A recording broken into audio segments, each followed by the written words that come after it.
The fourth Sunday in Ordinary Time, Year A. God has chosen those who are nothing at all. The famous French sociologist and philosopher René Girard proposed his idea of mimetic desire to trace the origin and mechanism of the birth of our civilization. In simple terms, mimetic desire means wanting what others have.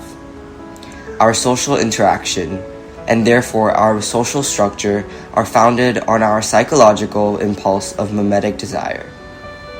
His theory of mimetic desire can be divided into 3 stages. The first is the stage of imitation. As social beings, we are inclined to imitate other people around us, like a child imitating his father. Because of the gap between them, peace and tranquility reign. The second is the stage of rivalry. As the child grows up and gains strength and maturity, he feels entitled to have what the father possesses: power, authority, and material goods. The consequence of this is fierce competition and rivalry, resulting in the replacement of the father, which transitions to the third stage of violence and destruction.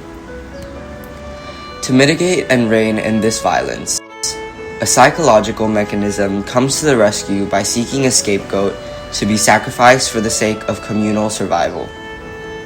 Our culture and civilization are born out of the sacrifice of such an archaic victim, expressed both in myths and religious rituals. Therefore, he concluded that Jesus was made a scapegoat and killed, thus bringing about the birth of Western civilization. As Christians, we are called to imitate our Master, Jesus Christ, to renounce ourselves, take up our cross, and follow him. Are we going to fall into the same psychological trap of searching for a scapegoat to avoid the destructive violence among us?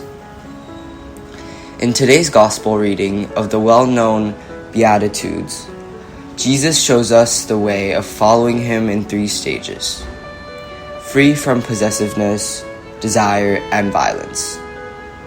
By following Jesus, we are raised to become children of God, who are able to conquer the scapegoat mentality and build a community in love. First, free from possessiveness. Happy those who are poor in spirit, happy those who hunger and thirst for what is right. External objects and things should be tools and means which serve people. But the perversity of our society tends to regard possessing and hoarding as the goals, thereby degrading humans to be the means. To encounter this demoniac force, which enslaves humans to be the means of wealth and profit, Jesus asked his disciples to give up their possessions and follow him, embracing a life trusting in God who provides. By overcoming their possessiveness, they were able to see others as humans, worthy of their due respect and dignity. Second, free from desire. Happy those who mourn, happy the pure in heart.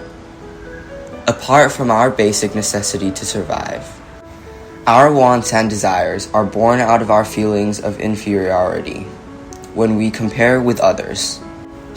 I want to be like him or her.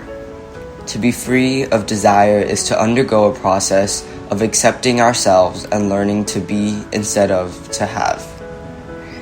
This mourning process involves accepting one's own failures and shortcomings. Self-acceptance is the ground from which we can stand up and develop our own lives.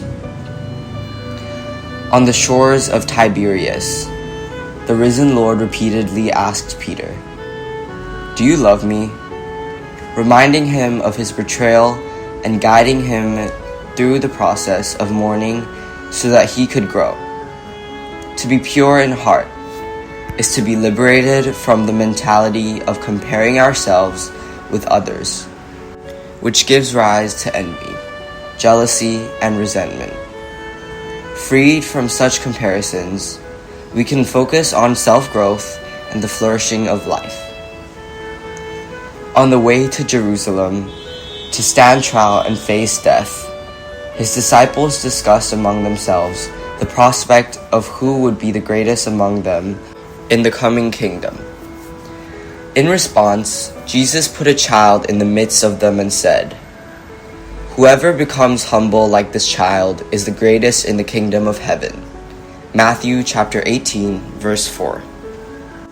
The child is a symbol of growth and the flourishing of life, and the opposite of envy. Lastly, free from violence.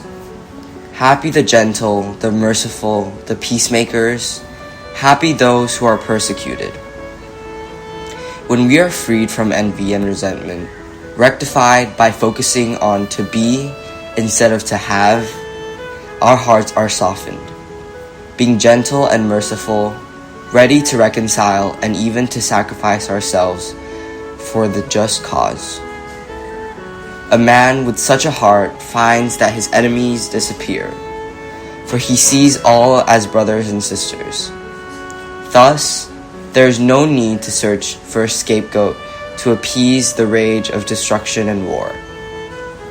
Dear brothers and sisters, to transform our mimetic desire into love, we need to go through the process of being freed from possessiveness, desire, and violence, promulgated by Jesus in the Beatitudes. The Beatitudes are not ideals solely for the chosen elites, but for every Christian who wants to save himself and the world in which he dwells. Amen.